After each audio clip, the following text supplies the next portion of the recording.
Bonjour à toutes et tous, bienvenue dans les coulisses du Grand Lyon. Mon invité du jour, Georges Kepenekian, bonjour. Bonjour et meilleurs vœux. Meilleurs vœux, vous êtes l'ancien maire de Lyon. Justement, quels sont vos vœux, vous, Lyonnais, pour 2023?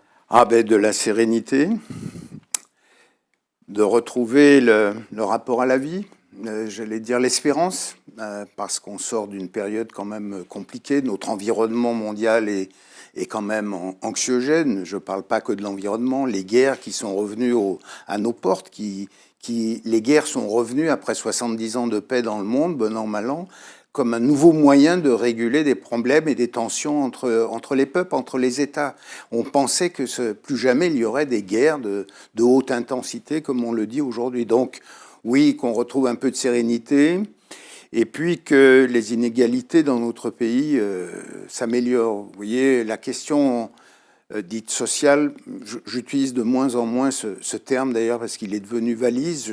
Moi, je parle aujourd'hui de la pauvreté dans notre pays. Vous savez qu'il y a pas loin de 9 millions d'habitants dans notre pays qui sont en dessous des seuils de pauvreté. Il y en a 15 à 16% dans notre métropole ici. Donc les grandes villes concentrent. Il y en a moins dans les campagnes et plus dans les grandes villes.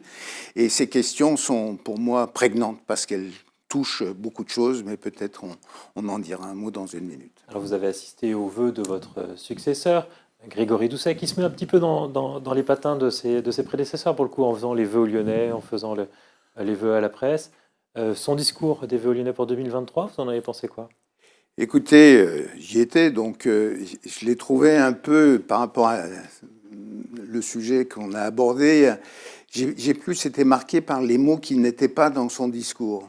Bon, sympa, un peu dans un monde, on pouvait penser qu'on était entre bisounours, un monde tranquille, quoi, où le dialogue, la solidarité, la fraternité viendraient remplacer la compétition entre les villes. Bon, d'accord, c'est beaucoup de mots, mais qui ne correspondent pas à la réalité. Vous savez, la compétition, dire que cette ville doit se sortir de la compétition avec des autres villes, ça voudrait dire que toutes les autres villes acceptent de jouer le même jeu.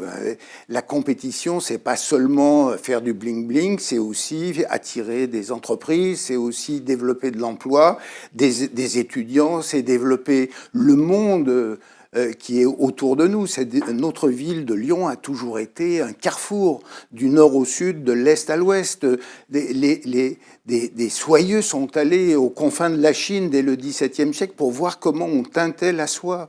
Et vous voyez, dire qu'on se referme sur nous-mêmes parce qu'il ne faut plus prendre l'avion, je comprends bien les idées, mais Lyon respire toujours à travers le monde. Les imprimeurs, quand ils viennent à Lyon, Sébastien Griffe, qui est allemand, s'installe à Lyon parce qu'il y a une ambiance, un lieu de convergence des idées et il va éditer je ne sais plus combien de livres à Lyon. Donc Lyon doit respirer, c'est dire que ça se résume à de la compétition et que c'est pas bien, c'est vraiment prendre les choses que d'un côté. Les questions de santé se réduisent au contrat local de santé, qui, d'accord, je connais Donc, il bien. n'a pas parlé de compétition, il n'a pas parlé de santé? Il a dit plus de compétition. La santé, il l'a réduite au Conseil local de santé, qui est un regroupement de 35 institutions. C'est pas ça qui va faire que les Lyonnais vont améliorer de manière perceptible le résultat sur la santé. J'ai fait ces commentaires au Conseil municipal. On n'a pas parlé d'un sujet, les enfants, d'accord, super. On a fermé les rues pour qu'ils soient en sécurité, on enlève le bitume des cours d'école. On est d'accord, je suis d'accord. La question, c'est que, bien, bravo pour les enfants, mais vous savez que le sujet majeur de notre société, c'est le vieillissement. Comment on va faire mettre des mesures pour que les gens de 65 ans demain soient en meilleure santé aujourd'hui, ce qui fera qu'ils vieilliront jusqu'à 90 ans dans des meilleures formes? C'est toutes des anticipations, des préventions, et ça peut se faire au niveau d'une ville. La question du logement, vous voyez, la crise sociale dans les hôpitaux, elle tient aussi parce que des infirmières, des aides-soignantes, tous ces métiers ne trouvent plus à se loger dans notre ville à des prix compatibles avec leur salaire. Donc, c'est des plans qu'une ville peut largement impulser. parler du sport. Alors, on nous a tellement, d'autres temps, reproché de faire du bling-bling, et on a parlé de Caroline Garcia, on a parlé dans la littérature du prix Goncourt, très bien, mais franchement, on est content, bien sûr, parce qu'ils sont lyonnais, mais ça, c'est quand même pas la ville qui a permis ça. Donc, vous voyez, je trouve que la ville, le maire, il a la préoccupation de toute la population, de tous les segments de la population. Alors vous avez dressé un bilan un peu même de cette première partie de mandat. Un mot sur la méthode. Ils ont été porteurs d'une nouvelle méthode de concertation, et aussi associé l'opposition, on s'en souvient avec le plan sobriété. Est-ce que, de ce point de vue-là, vous avez un certain satisfecit dans la méthode? Ah ben, si on a accepté de participer et fait des propositions. En particulier, on a insisté, j'ai particulièrement insisté pour qu'il y ait un comité de suivi. C'est-à-dire qu'on ne soit pas là juste pour dire « Ok, c'est bien ce que vous faites », au demeurant. Comité de suivi qui ne s'est pas encore réuni? Non, pas encore. On a dit 2 ou 3 fois par an, mais je pense qu'ils le feront, bien sûr. Donc sur la méthode de concertation en général, dont on entend beaucoup parler? Eh bien oui, alors on fait beaucoup, le mot est largement utilisé. Mais alors moi j'ai aussi des retours. Je constate par exemple sur les budgets participatifs, le taux de participation, il est de 6 000 personnes. Et en plus, on ne sait pas qui a participé, parce que ce qui sera intéressant, on avait soulevé ça, c'est, vous savez, quand vous faites un nouveau projet, c'est bien de définir, avant de le mettre en place, les critères de son évaluation. Autrement, vous n'avancez pas. Donc, 6 000 participants pour des projets qui, pour partie, sont de la PPI, vous voyez, c'est donner le sentiment. Et on est d'accord, j'étais très partisan pendant la campagne du budget participatif, mais les méthodes, la concertation, ça ne se décrète pas. C'est une manière, il faut être en groupe, et les arrondissements étaient les lieux privilégiés pour ça. Un dernier mot sur la culture. On se souvient que vous étiez, c'est un sujet qui vous est cher, vous avez été longtemps adjoint à la culture.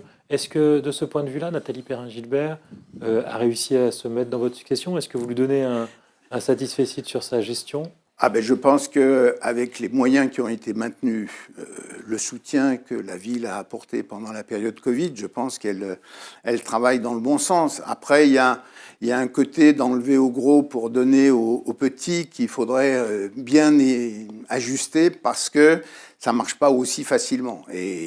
Mais les intentions sont là, et je pense que si elle a les moyens... Quel est le problème d'enlever au gros pour donner aux petits? C'est que vous affaiblissez les gros. Hein, vous voyez, vous retirez 500 000 € à l'opéra, ça bouscule un peu l'opéra. Alors on peut dire que tout le monde ne va pas à l'opéra, mais l'opéra et les grosses institutions sont souvent aussi celles qui peuvent aider à être les plateformes de soutien à des associations ou à des compagnies qui peuvent créer. Je me souviens très bien, l'opéra a permis de faire plusieurs créations à la Croix-Rousse. L'auditorium permettait de faire des actions plus proches des populations. Donc oui, tout ça est un écosystème qu'elle essaye de préserver dans un moment où quand même on sent bien que la culture est inquiète. Georges Képénékian, je vous remercie. Et puis moi je vous dis à demain pour une nouvelle émission des coulisses du Grand Lyon.